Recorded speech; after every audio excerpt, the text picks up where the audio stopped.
சர மாதிரி வந்துட்டு அடிச்சிருப்பாங்க. இந்த அடி எல்லாமே வந்துட்டு நம்ம கமலா வந்துட்டு வாங்க வேண்டியது நினைக்கிறாங்க. வீடியோக்கு லைக் பண்ணி தருவீங்க. இனி வரக்கூடிய எபிசோட்ல எப்படியாச்சும் ஈஸ்வரி பாட்டியை அரெஸ்ட் பண்ணி வந்து கூட்டிட்டு போகாம இருக்கிறதுக்கு என்னென்ன வழியெல்லாம் இருக்கோ அதெல்லாமே ட்ரை பண்ணி பார்க்குறாங்க. ஆனால் யாருமே வந்துட்டு ஹெல்ப் பண்ணல. ஃபர்ஸ்ட் வந்துட்டு அவங்கள போலீஸ்லேருந்து வந்து அரெஸ்ட் பண்ணி கூட்டிகிட்டு போட்டோம், என்கொயரிலாம் பண்ணதுக்கப்புறமா வந்துட்டு பார்த்துக்கலாம் அப்படின்னு வந்துட்டு சொல்லிடுறாங்க.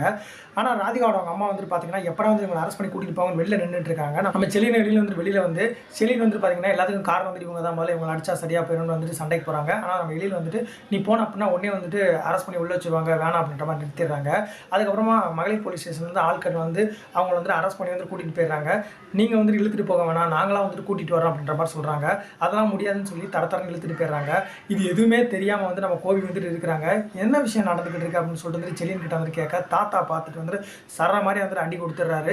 உனக்கு என்னடா துரோகம் பண்ணா, உன்னை நம்பி வந்துட்டு உன்னை வந்தா, ஆனால் அவன் வீண் பழி சுமத்தி அவளை வந்துட்டு இப்படி போலீஸ் ஸ்டேஷன் வரைக்கும் போக வச்சிட்டா அப்படின்ற மாதிரி சொல்கிறாங்க. நீலாம் நல்லாவே இருக்க மாட்டேன் அப்படின்னு சொல்கிறாங்க. இந்த ஒரு வார்த்தையை வந்துட்டு ஏகப்பட்ட தடவை வந்துட்டு சொல்லியிருப்பாங்க. அவர் திருந்துற மாதிரி வந்துட்டு தெரியல. ஆனால் கோபிக்கு வந்துட்டு பார்த்தீங்க அப்படின்னா கமலா தான் வந்துட்டு இப்படி ஒரு கம்ப்ளைண்ட் கொடுத்துருக்காங்க அப்படின்றது தெரியல. தெரிஞ்சதுக்கு அப்புறமா அவர் என்ன பண்ணுவார்ன்றதை கமெண்ட் பண்ணுங்க. அவன் கிழிப்பான்.